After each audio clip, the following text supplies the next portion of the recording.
Yo, what's cracking? This is Daniel Walton, and this is the show for those who don't believe in limitations. So if you're ready to be better than you were yesterday and hit new levels mentally, physically, financially, or spiritually, it's time to go higher. So the most followed man in the entire mortgage industry. Tell me, how'd you get there? Well, by being a contrarian thinker when it comes to your content strategy. Because if you were going to do content in the traditional content form of a mortgage content, then nobody's going to really resonate with that other than people who are actively in market trying to buy a property or something like that. And even then, they're just going to refer to you for educational content. Whereas my strategy was to entertain people, to get them to know me, to like me, to relate to me. And by being able to know me, like me, and relate to me, they'll inevitably do business with me. How did you get to your knowledge in the mortgage space in the first place? Well, it took dozens of years to attain the level of knowledge I have currently because I started in the industry when I was 20. So here we are. I'm 43 to 23 years of being in the mortgage industry. And the way the mortgage industry has been for me is every single day I learn something new or a few things that are new. So it's an ongoing education curriculum that I really subscribe to with the way I engage myself in the mortgage space. So I'm always seeking new ways to do mortgages, seeking new products, seeking new partnerships, seeking new innovation when it comes to technology or branding. So this has been a big journey for me, and I treat it as a journey because I can always learn, adapt, grow, and I know that there's so many more resources that I haven't even plugged into. And lately, within the last 10 years, the mortgage broker community has become a lot more collaborative.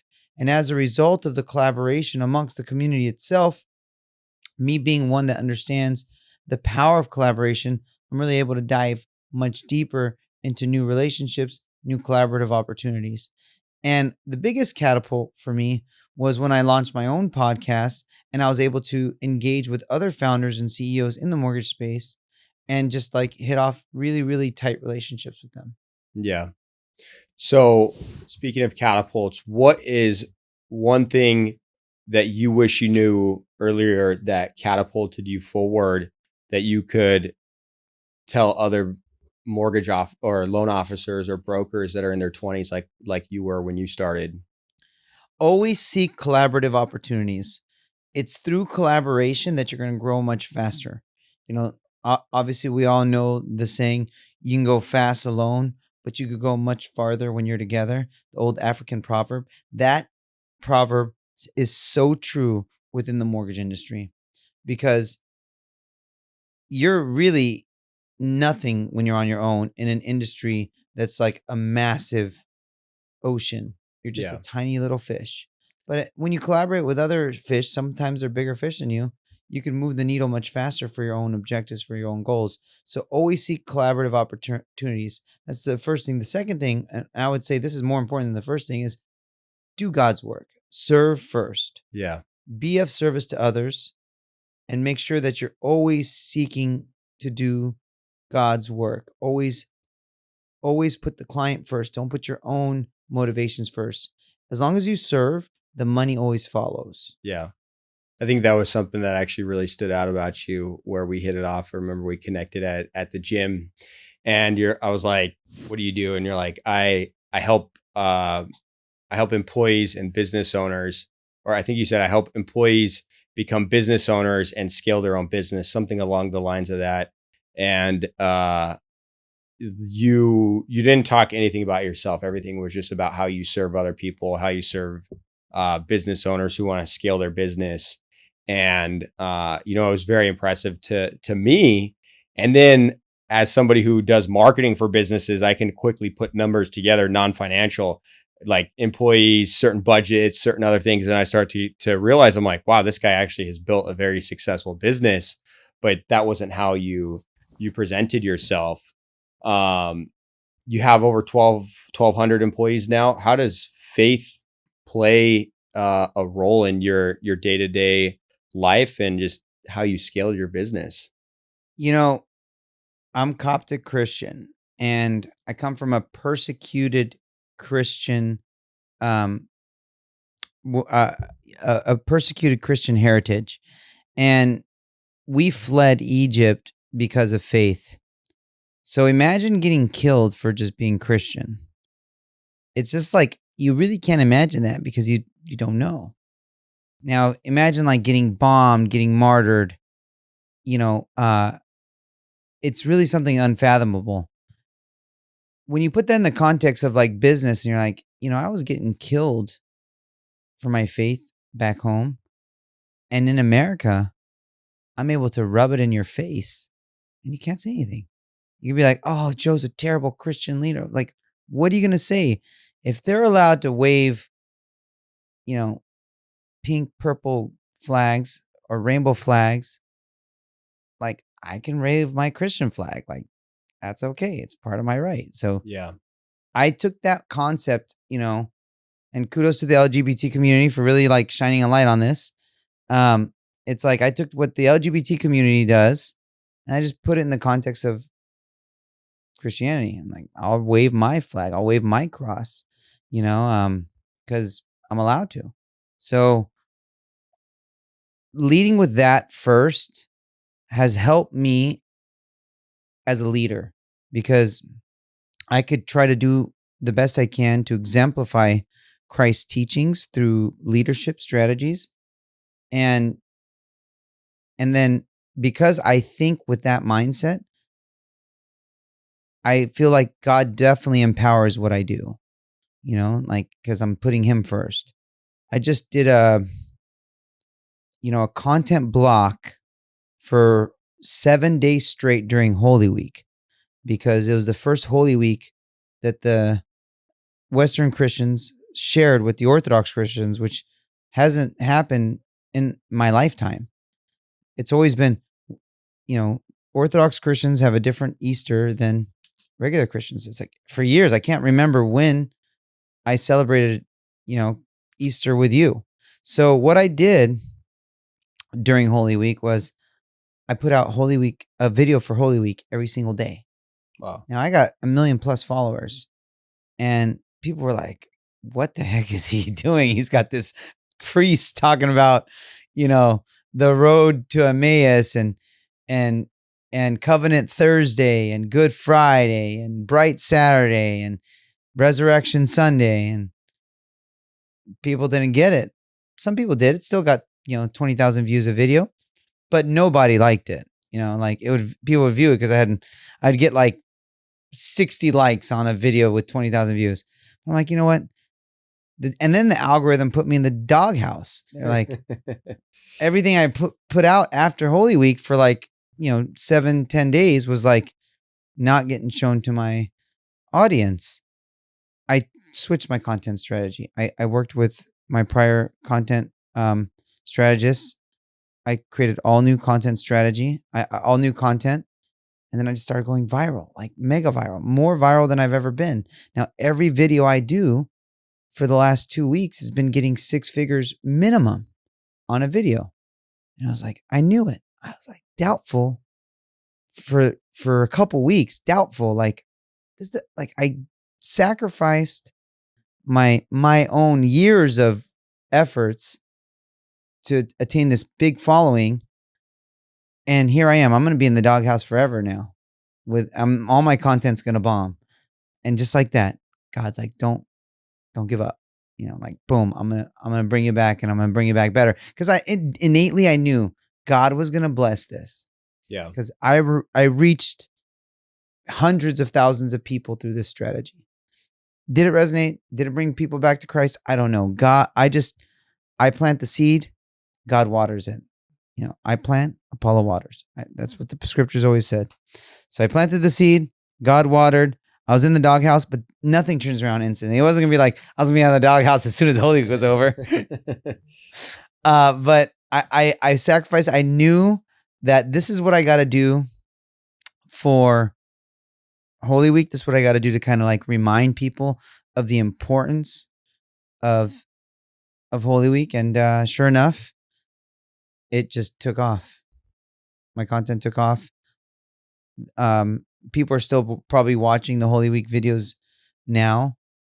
Those view counts are going up, and people are still learning about, how important Christ's sacrifice was in every single day during the Holy Week process. The sacrifice that Christ gave up for us before he went to die on the cross, and then the whole resurrection process. I mean, so it was powerful content. It worked. Put me in the doghouse with my audience, but God blessed it, and here I am. I'm back, and I feel like I'm going to grow faster and stronger than ever. Yeah. You talked about doubt and self-doubt, which can be I think a big player in people's lives, especially ones who are high achievers when they're in the situation that we're in, which is a down economy. People aren't spending as freely as they used to, but you as an individual still might be doing the same work, but you're not getting the same reward that you were previously. How do you combat self-doubt and doubt, and how do you rise above that as a leader and somebody who has wild ambitions? So for me, that doubt is overcome by consistency. So I'm like, you know what? I failed today. I'm going to go back tomorrow. I failed tomorrow. I'm going to just do it again the next day. And that being consistent about it, it overcomes that doubt, because I'll just keep fighting. Yeah. As long as I keep fighting, at some point, like, something's got to give. And that theory may not work for everybody, but thank God it's worked for me, because it's being consistent and having faith. Yeah. Like, I have Powerful. insane amounts of faith. Like, Yeah. people have always been like, dude, I can't believe you're going out on a limb. Like, my partner says, like, I got a rabbit foot shoved up my butt. And I'm like, that's not the case, because I really walk with Christ. Like, I try to do the best I can and walk with God, do God's work. He always does your work, is what my mentor told me. Just do God's work. He always does your work. So I live with consistency and faith. Yeah. And because I have that overwhelming amount of faith, God just blesses. How does faith play in your ability to combat stress in day-to-day life? I know that as long as I stay faithful, and as long as I, continue to lift up God in everything that I do, that he just brings peace. Yeah. So as long as he keeps bringing me peace, because I lift him up first, I know everything's going to be okay. Yeah. Yeah. Well, it's impressive. I mean, you've built a massive company. You're a leader to, I guess, millions, since you've got millions of followers. So millions of people want to see what you're about. Your company did over $5 billion in funding last year. 4.7 billion. 4.7 billion. Okay. 4.7. We should do over 5 billion this year. This year. Okay. So you guys did over $4 billion in funding last year, while other companies are going out of business and going bankrupt, or coming to us, or coming to you guys. What's the secret for you being a high performing CEO when times aren't at their best, arguably the worst recession in the history of the United States? I didn't know there was a recession going on, but I'll take the question. You know what? All jokes aside, like, and I was talking to someone the other day about this. He's like, he was actually my plumber, and he's like been working for me for 10 years, and he uses his relationship with me to like go on dates. He's like, I know this guy. He's the biggest guy in the mortgage space, and it clicked. He's like, Joe, you're not just like a mortgage CEO. Like, he's like, you grind. You really grind. Like, I'm like, yeah, bro, I was just grinding as we were walking up the stairs here. Like, I'm always on. Like, Yeah, I out grind everybody, right? So, Monday through Friday, I'm working. I'm originating new prospects for the industry. I mean, for our company, sometimes I'm originating new loans. Sometimes I'm doing meetings or whatever. Like 6 a.m. to 7 p.m. I'm working pretty much, right, to some extent, Monday through Friday. Saturdays again, like 11 to 5, I'm shooting content. Yeah. So it's like I'm working all day, Yeah. every single day. Tomorrow's gonna be a longer day because I got pot now. You know, I'm a content creator. I'm a top podcaster. I got a book coming out, and I'm a CEO. It's And like, and you're a family man. You've and got then 4 kids. I got 4 kids. Like before came here, I'm like, I want to be so involved as a father. Like I'll pick the kids up from school. I'll get them ready. I'll feed them. I'll take them to jujitsu. I'll take them to baseball. I'll take them to football. Yeah. I'll take them to basketball. And guess what? I'll just have a mic on my ear and I'll just take calls and close them. And I'll try to be as laser focused as I can watching them, meanwhile talking. Yeah. And you never seem stressed or overwhelmed. What's the secret? Because God is with me. God gives me peace. Yeah. Like I know that Christ just got my back, lifting everything up. I'm exalting him at all times. And I'm sacrificing my life and my kids' lives for him. I'm like, God, do what you want with me and do what you want with my kids. These are your kids. I'm yours. What I got to do today. That's it. And I got a big calling. I was like, it's a lot to do what I do.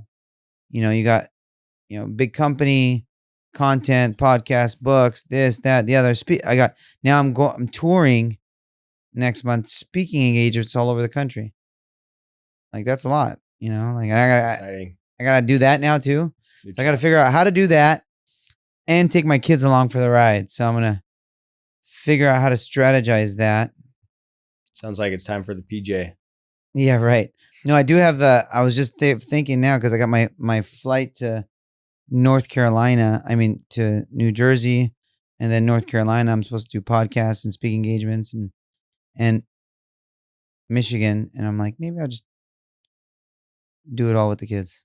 Yeah. That'd be kind of cool. Yeah, that would be. Do an East Coast trip. Yeah, it'd be exciting for them for sure. Yeah. So we're going to see how that works. Yeah. So a lot of people, I think, or actually I think what you said that resonated the most was what recession. A lot of people limit themselves in their beliefs. They play into these fears and let them control them. But your mindset's everything, and that's Yeah. one of your sharpest tools. How did you develop that? It's through resilience, like I wasn't always this resilient. Like my journey of success and failure and drawing nearer to Christ has really like enabled me to build immense resilience. What I noticed when I interview, other founders and CEOs for myself is like most are faith based and have a strong, connection with God. And Yeah. I really like the closer you are to God, the more you exalt God, like the more resilient you'll be. Yeah. You look at all the lives of the saints, like Job. Job was the most resilient guy ever. How did he become so resilient? Yeah. Christ. You look at the Shadrach, Meshach, and Abednego, the three saints thrown in the furnace of the fire. Like God shielded them from fire. Daniel in the lion's den. Like, They used to be my Instagram handle. yeah, From the Lion's Den. yeah, My yeah. mom made it very clear that she named me after Daniel from the Lion's Den and not my dad, Daniel. It's the resilience and faith are integral, right? So Yeah. faith has allowed me to be much more resilient Yeah. than most, and I'm a little, I'm very faithful Yeah. when it comes to doing what I can to please God, but I fall every day. I'm definitely like one that falls on his face and just tries to improve that. Yeah. Yeah, you said a lot of CEOs and entrepreneurs are followers of God and faith based, but very few of them are Outspoken about it. outspoken and Yeah. lead with faith, which you're not like that. How has that affected your success in life and in I lead business? with faith because I'm different as a CEO because of my heritage Mhm. being a persecuted Coptic Christian. Yeah, So I put that first. Like, although I directly wasn't persecuted for yeah, being Christian, like my family fleeing here, like, so I don't deal with religious persecution, yeah, having family in Egypt that's currently persecuted, putting that on my mind that's happening to my friends and family now. Um, and then you're allowed to be that way. You're allowed to be outspoken about faith here in America. yeah. I think the So I just say I'd use it to my advantage. yeah, Say, you know yeah, what? If again, if the LGBT community can just wave a flag in your face and say you are discriminating to me because I'm gay or I'm transgender, like I'm certainly allowed to do that yeah, if I'm Christian. yeah. So Why do I you think? use the same context, the same concepts, and the only people I ever piss off are extreme liberals. Yeah, well, I don't think I don't think you piss them off. I think they're pissed off at their life. They're just projecting their own self onto the world, Yeah. So their own unhealed traumas onto the world. as long as that's the only audience that's really getting, because every religion's cool with me doing it, Yeah, like Muslims, Jews, whatever, yeah, Hindus, like all love God. All in America, we all yeah, love God. yeah, And it's extreme liberals are like they have a problem with that. Like, yeah. hey, not for everybody. So to people that might be afraid to speak more openly about their faith, what do you have to say? Just be vocal about it. Don't hide from your faith. Like God will bless it. Yeah, I was terrified. Back to my social media. I was terrified for a week to just do Holy Week content. 1 week of just Holy Week content. Like yeah, for a content creator that never posted Holy Week content. I was terrified to do it. yeah, But I knew that I'm gonna do it and God's gonna bless it. yeah, I don't know when, but He's gotta bless it because yeah, I got the message out. yeah. And it has. Yeah, I have a rule with myself when I'm afraid to do something and I recognize that I'm afraid to do it. Obviously, it's different when you're not aware of your own fear. You can't really do much about it. But when I'm aware of that I'm afraid of something, I force myself to do it. And it's never been the outcome that I thought was going to happen. It's always been greater. And that's what faith is. Yeah. Every time. Yeah. Every time you just plant a seed. Yeah. Just Yeah. plant a seed Yeah. and Apollo waters. So you guys have built a successful business. What has been most unconventional about eMortgage Capital being the fastest growing mortgage business in the space? We are all contrarians, so thinkers. So we all just think outside the box. We think, if it worked in the mortgage industry in the past, it's probably not working nowadays. So we're always just coming up with new strategies, new innovations, and really like out way outside the box Yeah. philosophies. Yeah. So it's just like being contrarian about your strategy and not going against the grain.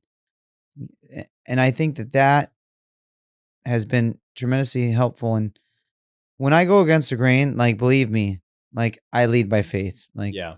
I'm gonna go against the grain, but I have a feeling God's got my back on this one. Yeah. Yeah. Yeah. Community is really big with eMortgage Capital, but why is that even important in the mortgage industry? Because you can't grow unless your peers grow. So you want to empower others so you can be empowered. Yeah. You want to serve others so you can be empowered. How do you And guys you want to put empower? others first so you can be empowered. And then through that process, you're going to be catapulted. Yeah. How do you guys empower others at eMortgage Capital? We give them so many resources. Like we invest everything in our originators. We give them everything from technology to HR support to IT support to legal support to marketing support to branding support to system support, training, coaching, onboarding, you name it. We're investing in every single thing that a business needs. It's a plug and play solution, totally out of the box thinking, Yeah. and it's innovative. Yeah. Like we're innovators. Yeah. Yeah. You guys have built very successful platform, but behind all the success, there's got to be some battle scars. What are your biggest ones that affected you on your journey? The biggest battle scars are all compliance related because when you're a company that is of our size, it's always lawsuits and compliance. So we all know that people attack big companies. They don't Yeah. attack little companies. Why do they attack big companies? Because big companies have money. Yeah. Actually, I would argue that the legal system really exists because of big companies, whether it's people going after insurance companies or people going after big companies. Yeah. You never hear about lawsuits with small people. Yeah. So our battle scars are all just, bad people that we made the decision to hire or work with or collaborate with that are faithless. They're godless. They just seeking money, that are self-seeking, that are, just not content with themselves. Yeah. Driven by greed. Greedy people. Yeah. And it's a combination of, bogus lawsuits stacked with multiple failures with myself when it comes to various marketing strategies, stacked with multiple failures when it comes to building a compliant platform for the masses. Yeah. So how does a broker or loan officer combat these issues so they don't have to go through the pains that you went through? The easiest strategy to combat those issues is piggyback on a company that already has built it. Right. So if I had heard or knew about a company like eMortgage Capital before I built it, I would have never built eMortgage Capital. Right. It just didn't exist. Right. Now we have competitors. Do they do things as good as us? No. But, because their focus is on maybe it's compliance or maybe it's licensing. Like our focus is like it's an entire end-to-end ecosystem with a primary focus on lead gen and marketing and data. Yeah. And helping people catapult and technology and helping people catapult in those fields because that's what's important for growth. Right.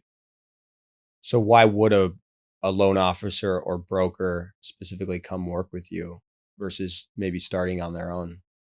Because it's literally impossible for a broker owner or a small mortgage banker to duplicate what we have in place currently. It's impossible because we've spent, I don't know, $100 million in the last 5 years on building this.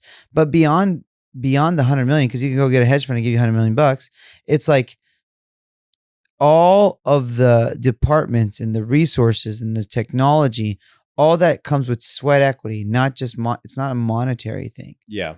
It's sweat equity, which you can't just buy. No. You can't buy the work that we put in to build a massive end-to-end ecosystem. Yeah. That can't be done with a paycheck. Right. You talk about your competitors. What's the biggest lie that competitors ever told you? I mean, we have competitors that say, "Oh, we'll pay you 100% commission," but they nickel and dime you for all these small things, and then they, they'll have like some sort of payment arrangement where it's like, "We'll pay your downline, and and then you got to pay a percentage of your downline, your upline." Like, so how is it 100% when I make 10 grand and the check's 5 grand or 6 grand? Well, you got all these other fees, and like, so they Mickey Mouse the whole, competitor. I mean, like they Mickey Mouse the whole wordplay so that it sounds great from a marketing perspective, but Yeah. it's really a hodgepodge of manipulation. Yeah. Yeah, they've got a good front end offer, but when you look at the details and read the contracts, You're like, I don't nice. get it. You just said it was this amount. Like, no, Yeah. it's not actually. That's not exactly how it works. So speaking of comp plans, how is eMortgage platform different than what else is out there or what some of your competitors might even offer? So we just have a very aggressive comp structure. And what we do that's different than our competitors is we're a mortgage bank and broker. And we're also the first mortgage bank and the only mortgage bank to give you a raw rate sheet, meaning we don't have a margin or a holdback on the pricing. The pricing is raw. So if you broker the loan or you use our warehouse lines for the loan, the rates are the same. They're interchangeable. So you're incentivized to use our warehouse lines because you have more control of the process. So we're the first mortgage banker broker to give you 100% on raw pricing. And one thing I'm really proud about is we don't, uh, our loan officers don't have to pay back their commission. So if you get a client who refinances within 6 months or sells within 6 months, usually you have to pay that commission back. With our model, you don't have to do that. You don't have to worry about early payoffs, which is a very big deal because early payoffs sting. They really, really hurt. And often you can pay $10,000 for an early payoff, and that hurts. That means you worked for free. And when you work for free, that just throws you off your mojo. And it's not the $10,000 that you lost, it's all the future business that you're going to lose because sales is all mindset. Yeah. And if you destroy your mindset during the process, you're like, I'm over it. Yeah. What's the worst advice you've ever been given in the mortgage industry? Stick with what works. That's not true. Because what works today is not going to work tomorrow. No. And mortgage people are so stubborn and they're so set in their ways. They are. My brother's a loan officer. Yeah. And they just think what works is what works. And that's not the case. Yeah. Like they're not malleable. They're not adaptable. They're not early adopters. And the problem with the mortgage industry as a whole, and that's why I'm the number one influencer in the mortgage industry, which is crazy. Yeah. You know, how am I the number one guy in the whole entire industry? That's nuts. You got a good work ethic. I would argue that. No, I'm talking about on social media. I'm the number one most followed guy. You know, like not like, yeah, we're number one as a company in the How many hours space. a week do you spend on camera? Yeah, a lot, you know. But to be the top guy in social media just shows you that's a very antiquated business. Because for me to be the number one guy in like car sales or the number one guy in real estate or whatever, I'd need millions and millions, tens of millions of followers. Yeah. You know, here I only had to break a couple million. I'm sitting at number one. Like it's light work. Yeah. Just a couple million followers. Yeah, just a couple million followers and I'm beating everybody. That doesn't even make sense. Yeah. You know, so the reality is that, you know, it's just an antiquated space. Yeah. So speaking of being a top performer, how do you spot a top performing loan officer in 60 seconds or less? I mean, I can identify talent within a minute of speaking to someone just because of how they compose themselves, the questions they ask, even like just their mannerisms, their body language. So I'm able to identify just because I'm a talent scout when it comes to that. I can immediately identify top talent. But thankfully in our industry, we have tools to just tell you, hey, is this guy a top producer or not?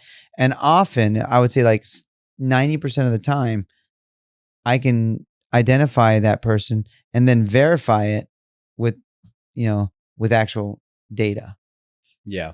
Based on their performance levels. Yeah. Are you usually right? Usually I'm right. Yeah. So I know you've built a very successful personal brand. Is that something advisable for other mortgage professionals? I'm going on a rampage speaking about this, especially on stage.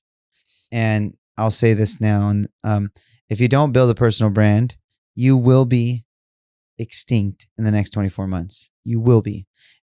And the biggest catalyst for that is ChatGPT or DeepSeek or Grok or whatever AI platform people are using. And here's why. because the AI models are doing all the reasoning for humans now. Now, where does AI get their reasoning from the web? Now, Yeah. if you're like you have no reputation, no brand Yeah. authority online, like where is it going to establish its reasoning model? Yeah. It can't. Yeah. So soon, like when consumers are shopping, they're just going to ask AI, who should I work with? AI is going to respond, work with this guy. He's got a ton of reviews. He's got a great brand, got a big following on social media. Yep. People love him. Yeah. Don't work with that guy. His Yeah. brand, he's a ghost. I can't even find him. People are already searchable. Top like thought leaders are already searchable in ChatGPT from AI. It's already here. Like strategies are being deployed from AI through people's content. Yeah. So it's already here. Like I'm all over ChatGPT. Like you know everything about me through ChatGPT. Yeah. I don't even use Google anymore. Why would you? ChatGPT. And the generations now, like my kids, are, 8, 9, 10 years old, 11 years old, they're using ChatGPT for everything. Yeah. And then it's already here, like with dating and on the dating sites. If you were to date somebody and you meet them on Bumble or Tinder, it could be a fake account if they don't have. It is a fake account if they don't have social media. Yeah, that's like true. If they don't have a brand presence. Yeah. On TikTok, LinkedIn, Instagram, YouTube, whatever, like you think it's fake. Yeah. That's not a real person. And you're usually right. It is a fake person. So yeah, building your brand is important. In business, it's imperative. In dating, it's imperative. Like in everything, it's imperative. So if you're a hustler wanting to be the best, where do you start to build your personal brand? How do you start? I mean, you start, it's brick by brick. There is no, build your brand for $2 as a true strategy. You just have to be everywhere all the time. So you got to start with the basics: Facebook, LinkedIn, YouTube, Instagram, Snapchat. All those are free platforms to build a profile on. After you build your profiles, and you got to post on all the platforms. There's platforms that allow you to cross post through one system. So you just have, and then we try to be on blog platforms, Reddit, YouTube. I'm on Amazon. So I blog, I post, I publish books. I mean, I'm on everything, on every platform, because that's what it takes. I mean, there's no one size fits all. There is no build your brand in 60 seconds. It's all hodgepodge. That's not true. I mean, it's true in the sense that you could build your brand in 60 seconds with just a general framework, but then it's being consistent about it. So you guys help existing mortgage brokerages, right? How do they scale amongst all the chaos of running their own firm? Well, when they come to eMortgage Capital, they have a national footprint. Immediately, that opens you up to where you've casted the biggest net you could possibly cast. You immediately have access to tons of people who are winning right now. People who are doing 7 figures a month. So you can identify their playbook and take bits and pieces for what works for them and implement your own strategies, or just hear from another mentor. Myself, I'm mentoring people. Yeah. So I'm there to help our people, give them my framework. Yeah. I mean, you've built eMortgage Capital to a massive powerhouse of over 900 loan officers. What's one thing loan officers are getting completely wrong in today's market? They think that they're very limited when it comes to the amount of money they can make, when it comes to building their own business, when it comes to building their own company. A lot of mortgage originators have no idea that they could build a massive company on their own. Like that misconception, like I could build a massive company. Like, yeah, you can have your own company, your own brand, your own legacy that you own. That me at eMortgage, I work for you. Like I'm here to provide you infinite resources so you could build your empire. And if I don't deliver, You could take it somewhere else. Yeah. Take it somewhere else. I'm going to build your company. And after I build your company and I build your brand, I'm going to fight like hell to keep you with me. Yeah. So I'm your servant. I'm indentured for life to serve you, to make sure that you're winning and growing and prosperous at all times and continuing to grow your wealth. Or else fire me. Yeah. So how is security a false illusion preventing a lot of people from pushing through and starting their own business with you guys? People don't want to take a leap of faith in the mortgage industry because they're content with the status quo. Like, I'm in mortgage, I make 6 figures. Yeah. Like, it's not that much better. Like, they don't know what's out there. A lot of people in retail have no idea Yeah. that they can make 7 figures. A lot of people in retail have no idea that they can make 8 figures. A lot of people are looking up to their CEOs of their companies going, I can never be like that guy. Like, Yeah. why not? They're content making 30,000 a month. 20, 30,000 a month. Like, in Newport Beach, like, that's poverty wages now here. Yeah. You can't even support a family. No, you can't. Yeah. Not in Newport Beach, not in Costa Mesa. Pretty much nowhere in California. Yeah, I mean, 200 grand, you can support a family in It's Riverside. going to be hard. It's getting harder. It's not comfortable. You know, every time I go to lunch, it's like, did I just pay $30 for lunch? Like a burger? Yeah. For one person. Yeah. For real. For real. Yeah. It's crazy. So to somebody that's on the retail side of things and they might be a high performer, they're making solid, $20,000 to $40,000 months pretty consistently, funding 20 plus loans. What would you say to them when they're just very cautious of the risk to reward ratio of going the broker route? Take the leap of faith. Trust in yourself, invest in yourself, and watch the magic happen. Because if you do that kind of business with your own brand, with your own company, the sky's the limit, because you're doing yourself a disservice by keeping yourself restrained and not empowering other people to do what you do. How much money are they missing out on? They're missing out on millions of dollars. But more importantly than the money that they're missing out on is they're missing out on the opportunity to serve and do God's work. Because if they could show other people and empower other people, they're just going to be blessed tenfold. And what we do isn't rocket science. So if they empower other people with their strategies, sky's the limit. So to somebody who is comfortable taking that leap of faith, what's their plan look like? And what's the next 3 to 6 months of that journey look like going from retail to broker? Immediately start your marketing, immediately start to put deals in the pipeline. But the beautiful thing is, with our ecosystem, we're able to do deals, 3 times faster. We're closing loans 7-10 days. So the ramp up process is quick. It's quick. And now that you're building your own business, you'll understand the opportunities, because now every relationship you build is your relationship. Every deal you close is your relationship. All your past clients that you did business with are now like your patients, and you're the physician. Your patients don't go to you one time.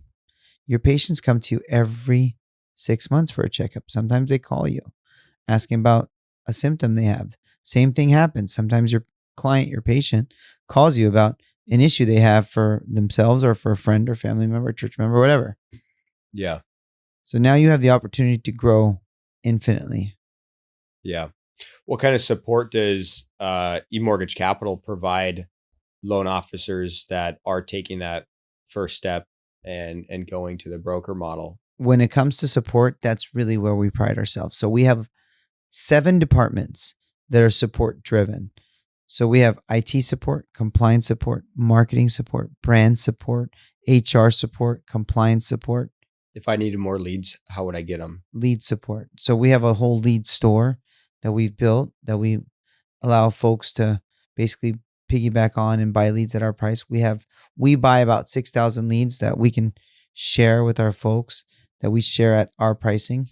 So we're giving folks lead pricing at the price we get it for, at a massive discount.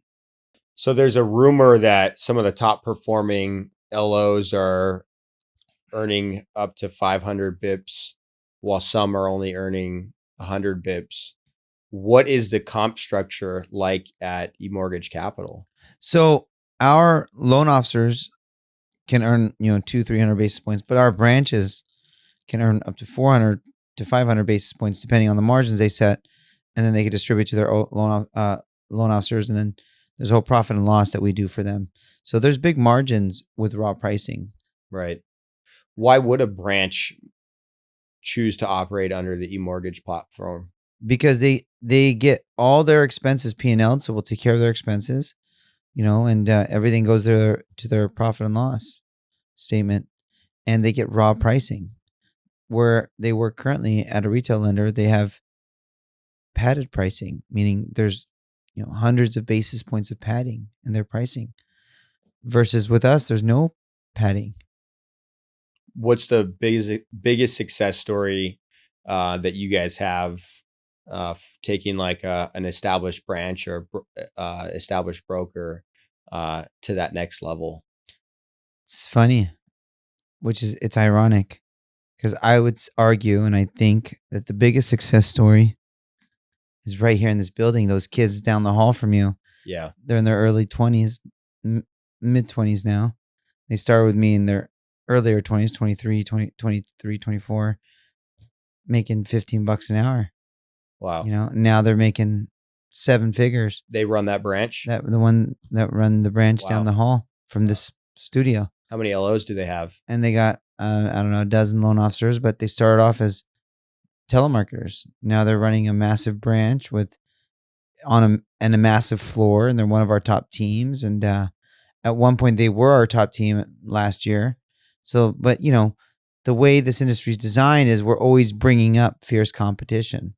So we have like our own, basically, league within the organization, and every league has their own team name. And they founded that team called the Point Guards, and we got the Survivors. We got all types of teams, just teams that are basically competing. We've gamified the process. Most experienced LOs are afraid of making that transition because of losing momentum. What's your controversial EPO policy that no other mortgage banker offers? If a loan officer funds a deal with us, they could rest assured that they won't have to pay back that commission. They will never have to pay back a commission. We have fought tooth and nail using our brand authority, our size, our reputation to let investors know that if they want to do business with us, they want us to help them scale, they got to protect the people that work for us. And investors took it. They took our deal. They're like, we'll work with you. We'll choose to work with you, and we'll take the risk, and we'll take the loss to work with you because of your size and scale and reputation and brand authority. And we'll waive the EPO. So they'll take it on the chin. Loan officers won't have to pay back commissions. Our loan officers are the beneficiary. And they don't have to pay back. They don't have to worry about a payoff. So loan officers could rest assured that their compensation is safe. Their compensation is secured. And this comes from me being an immigrant. And even yesterday, like, lost $100, somehow slipped out of my wallet. Made me sad. Threw me off. For like 30 minutes, I was venting about it. Do I need that? I don't care about $100. But because, like, I have this poverty mindset, like, $100 means a lot to me. And an early payoff, $15,000 payoff, $10,000 payoff, like, where you have to pay back 10 grand, such a massive loss. Such a massive loss. It will disrupt me as an originator for months. But our loan officers will never have to worry about that. They're set. They'll never have to worry about paying back a commission. And that allows the loan officer to have peace of mind, knowing that they'll never have to pay back their commission. So you've convinced a lot of people to either go the broker route or possibly even join eMortgage Capital. What's the actual cost to join eMortgage Capital I've heard anything from completely free to hidden fees. What's the real story? It really is free 99. Like Free 99. free 9. It really is free 9. Like the real cost to set up a division under eMortgage Capital is just how much do they want? How many leads do they want? Mm-hmm. What are they willing to invest in their company? Because we give them the technology. Oftentimes, if people want some startup leads, we'll even give them some leads to start up. And they get the leads at your cost. They get the leads at our cost, which is a fraction of what they would pay at their cost. Literally like a tenth. Yeah. So everyone claims to have lots of lenders. What's the benefit to having 160 lenders through eMortgage Capital to a loan officer? The benefit is huge. You don't have to ever worry about placing a deal because if it could be lent on, we can get it done. We have 160 investors. All of them do something different. So, that's thousands of product options. Yeah. So when someone basically can't say no to a deal, if it has real estate backing it, there's a pretty high likelihood we can get it done. Loan officers who want to focus on sales and not paperwork, can they hire an executive assistant at eMortgage Capital? They can. Once conditional approval hits, who's actually chasing down the conditions? So when conditional approval hits, the loan officer can utilize our internal processing, which chases down the conditions. Our automation platform also braids them with condition requests. And then oftentimes, always the processor will email the client as well as the loan officer. So the loan officer can get involved if their clients aren't cooperating. W-2 versus 1099, you offer both options when many companies don't. Which one puts the most actual dollars in their pocket? Well, if they could be 1099 in every state that they operate in, that's ideal because W-2, you have employer taxes that come out of the top.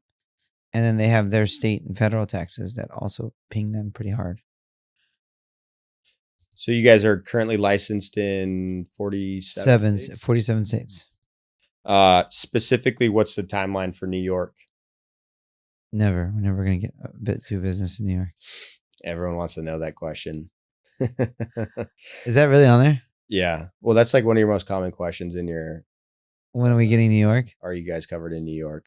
Yeah. We're not going to do business in New York. Not conventional business. Yeah. We can do commercial. We can do DSCR in New York, but that's it. Okay. What other states are you working on getting licensed in? Massachusetts and Vermont. Those are the last two. When someone decides to leave their current company for eMortgage Capital, what exactly happens in the first 48 hours to protect their pipeline and income? With marketing, with onboarding. So they get with an onboarding specialist. They walk them through the whole process. And oftentimes they might have loans stuck in the pipeline at their other shop. So we introduce them to a transitional loan officer who will help them with the transition process so they can start submitting loans immediately. They're not stuck where they are because they can't concurrently start a new place, start bringing in business without there being a gap period. So we have solved for the gap problems so they can get to work immediately. What's the honest minimum production requirement to join eMortgage Capital? We require to stay with us at least one loan a quarter. But to join eMortgage Capital, we're looking for about one loan a month minimum just to join the organization. To someone who's just getting started on their mortgage career, what's your brutal honesty take on them joining eMortgage Capital? Get ready to outwork all your friends and family and be a contrarian thinker. For someone still working on getting licensed, do you have a specific training program or prefer they finish licensing somewhere else first? So after licensing, we do have a training curriculum and program that and schooling that we will pay for our loan officers just to go to. It's a 1-week course. Okay. Intensive. What's the actual step-by-step process for somebody to start their own business at eMortgage Capital? It's very easy. There is no like crazy process. It's just get signed up with eMortgage Capital and start attending the trainings that we do and ask a lot of questions. And you're just like that. You're like anointed with your own brand, your own company. Break down exactly what it takes to become a branch manager at eMortgage Capital, the requirements, responsibilities, and the compensation. The requirements are you got to have a couple years of experience. The what you actually have to do to become a branch is you have to complete the onboarding link. You have to have an active license, and you have to get ready to start immediately implementing all the different suggestions. What's the difference between a branch manager and division manager at eMortgage Capital and the The responsibilities? branch manager has a brick and mortar location. The branch manager has a brick and mortar location, and the division manager doesn't need a brick and mortar location, but they both make the same amount of money. The branch manager has a little bit higher of a designation because they actually have a brick and mortar facility that's registered with the mortgage licensing services. What's the exact day one process when somebody joins eMortgage Capital? You meet with the onboarding team. They get access to your NMLS license. They move your license over to EMC, and they immediately start showing you all the different resources we have: technology, marketing, etc. We set up your microsite. We set up your design studio, and you just start getting to work. I've heard rumors you pay loan officers every day. I've heard rumors you pay loan officers every single day. Is that actually true? We pay every day. We pride ourselves in payday every day, because one thing that loan officers hate is waiting on commission. So we pay them as soon as a commission is issued to us. No compliance package needed. Payday next day. How fast does that normally take Usually 24 to 48 hours. from when they get the signed contract? So when the wire hits our account, it'll show that the commission's ready, and then we just send them a wire. Nice. And then real estate. Are you allowed to do real estate and mortgage? Oh yeah. A lot of people want to know, are you able to do real estate and mortgage? Yes, if you're in the state of California, we're duly licensed with the Department of Real Estate and the DFPI.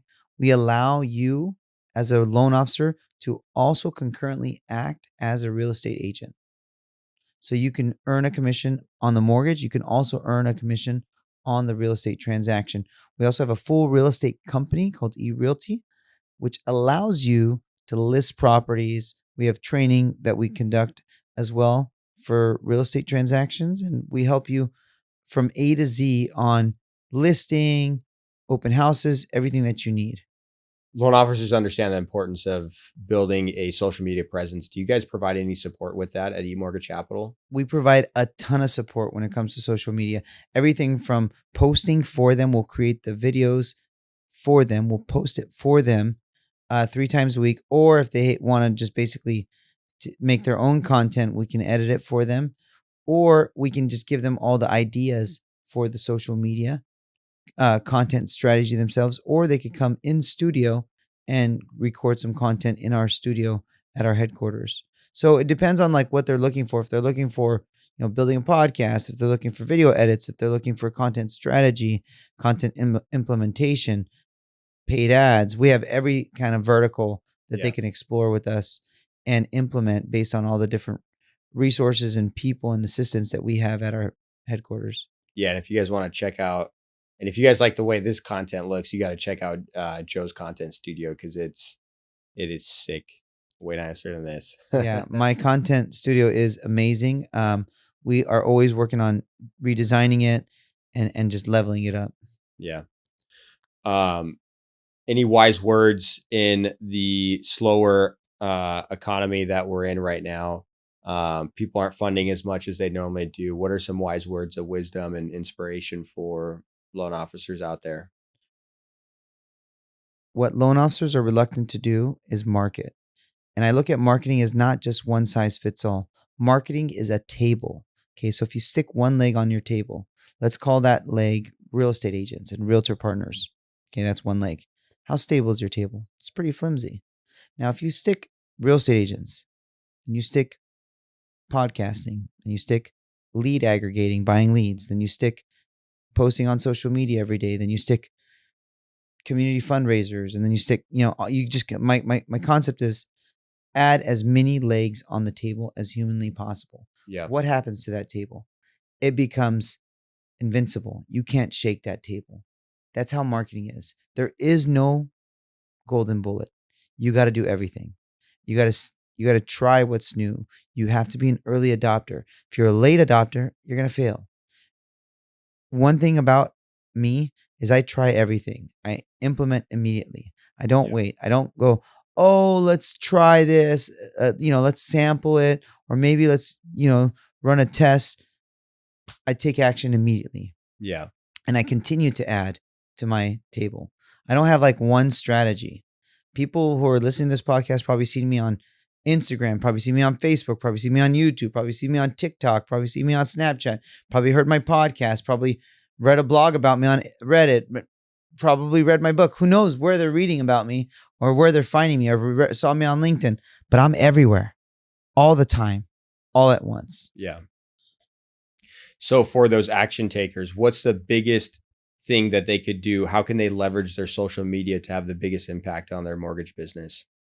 Post every day, post widespread, don't be shy, get creative, get outside your box, and don't post mortgage content. Post content that's about you. Be authentic, be genuine. Let people know what you do, but don't talk about the Fed, because nobody cares. They're not coming to social media to be bored. We go to social media because we want to be entertained. We want lighthearted. We want fun. We don't want boring. If you're going to be boring, you're not going to go anywhere. And guess what? Because you're not going to go anywhere, you're going to get discouraged quickly. Then guess what? You're going to stop posting on social media. Be authentic. Be you. Don't be mortgage you. Powerful. How is podcasting the most underrated tool for mortgage professionals? Because it opens your mind up to a whole new way of thinking. It opens your mind up to a whole new network you never would have had access to. And it allows you to get uncomfortable every single time. When did you take the leap of faith going from retail to broker? Well, thankfully for me, I was always in wholesale. Always. I never was in retail. I should have started in retail just so I would have learned the corporate environment. So becoming corporate was tough since I never had any corporate structure. I had to create it. Yeah. And never was disciplined enough to learn it on my own. I think that's everything. All right, cool. We out.